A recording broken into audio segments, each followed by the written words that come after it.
I suspect that a lot of you know about NFV, but the main concept here that we're looking at using NFV was really for running network functions in software, and it's driven by a number of factors that have come together, whether it's in system capability, evolution of the OS, and the need for new services that people want to implement in the network. And certainly it's a lot more flexible than hardware, easy to deploy and so on. And service providers are also migrating towards such a software-based architecture.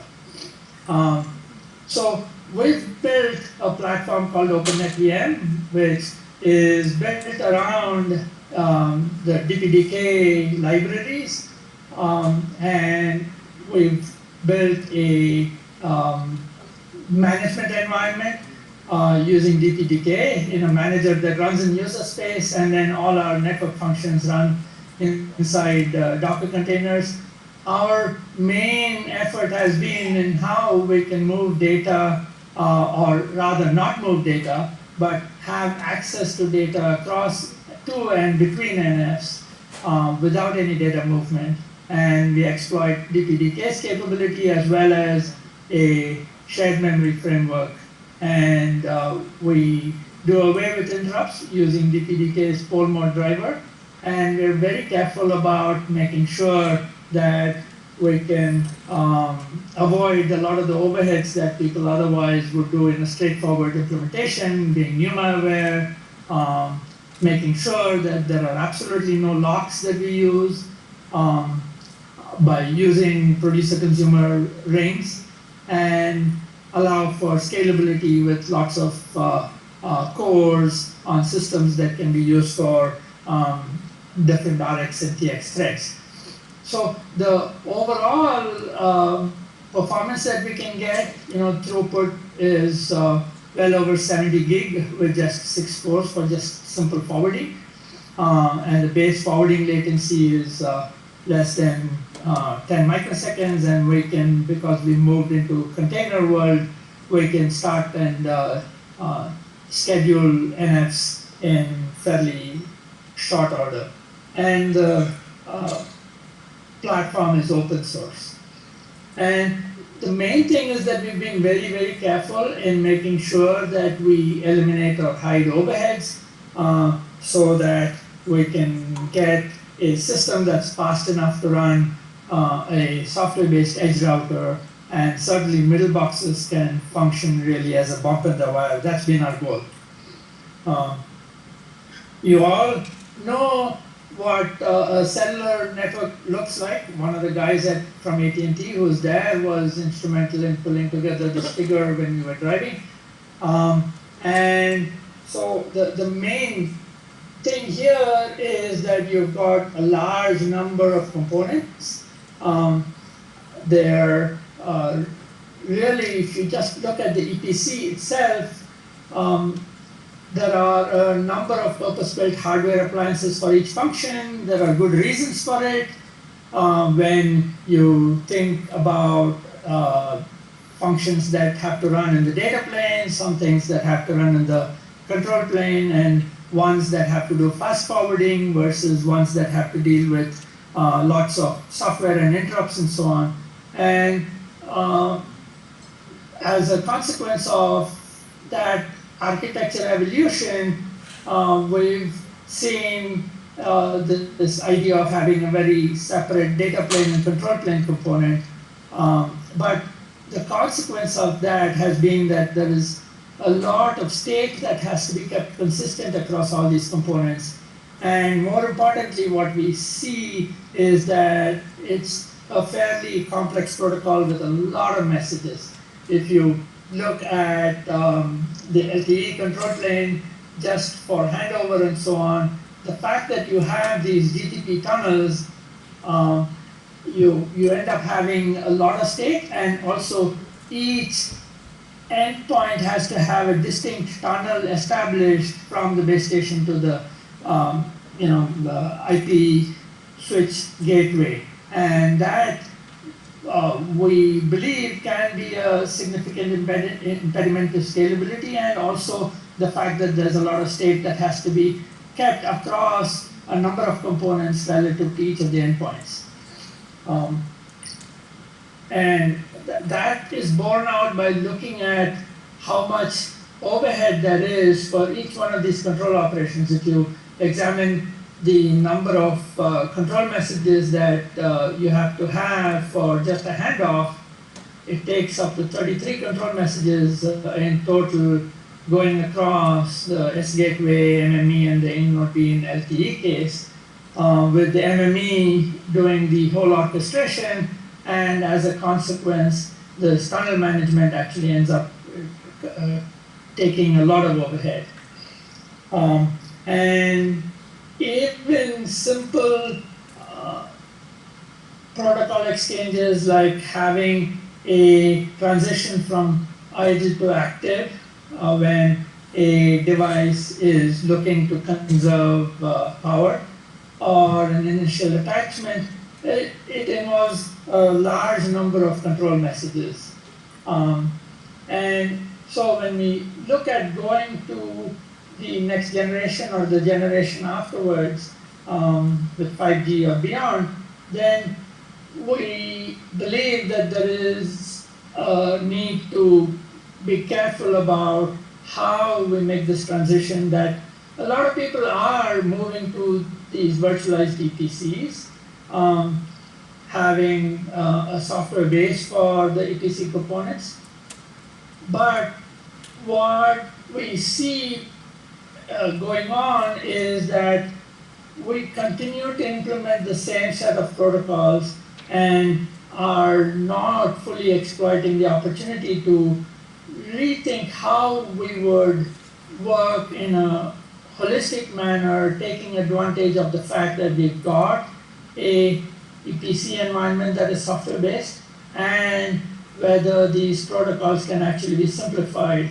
And that's the work that we've been doing in this project that we call CleanG, which is to look at how software EPC can be designed, and one that can scale well, and very importantly, try to look at simplifying the protocols rather than just implementing the same set of protocols. And we believe that we can do very well, and I'll show you a couple of results from our testbed, which show that by doing away with the complex tunnel establishment teardown and looking at the protocol afresh, we can actually simplify the control plane as well as the impact of that control plane on data plane behavior as well. So we looked at how this architecture can be more scalable, and I realized that the direction that a lot of people are moving towards is to actually separate out this notion of a cellular control plane and a data plane, much like what software-defined networking does. But in this context, we believe that that's not quite the right direction, that you really, in fact, want to look at the protocol and see where is really the control plane that is distinct from the data plane interaction. And as a consequence, we actually see that there is a considerable benefit in consolidating the EPC components using an NFV base. And in addition, we looked at what can we do with the protocol itself for the control plane, because you can actually significantly reduce the number of control plane transactions as we go through this consolidation process. And also, we have taken the approach that just like with IP, we can optimize the protocol and architecture for the common cases and reduce the overhead for the common cases. Yes, there are a number of corner cases that have to be worried about, but you don't want those to impact the performance under normal operation. And so the architecture that we've looked at is to have a single system that's implementing the EPC, having the NFV platform house both the data and control operations. And because of the fact that these network functions can be scaled out on a platform, like in our platform with OpenNetVM, but that it's not necessarily only in that context, we can actually dynamically allocate resources for the data and the control plane as the demand calls for. And the benefit out of that is that there is very minimal delay between the data and the control plane by leveraging the shared memory in the environment.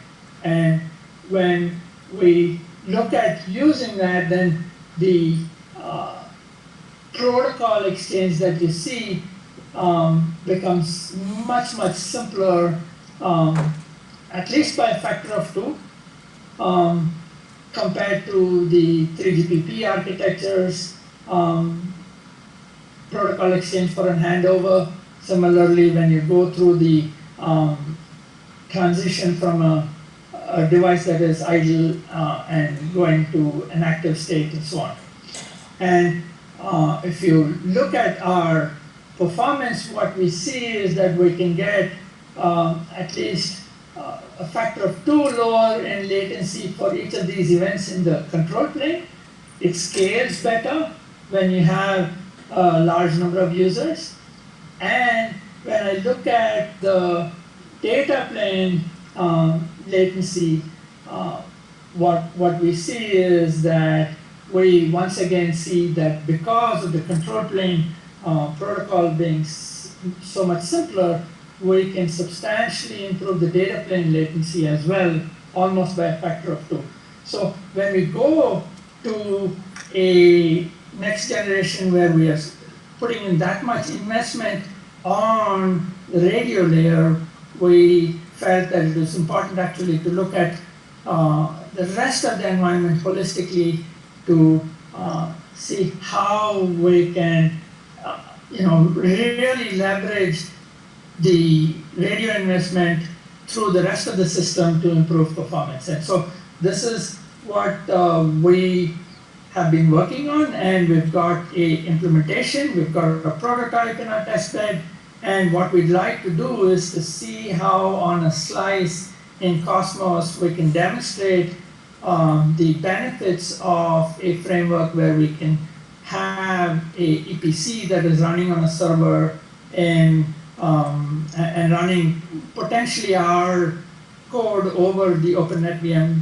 platform, and all it requires is a single server. And then we're not looking for any changes in the eNode D.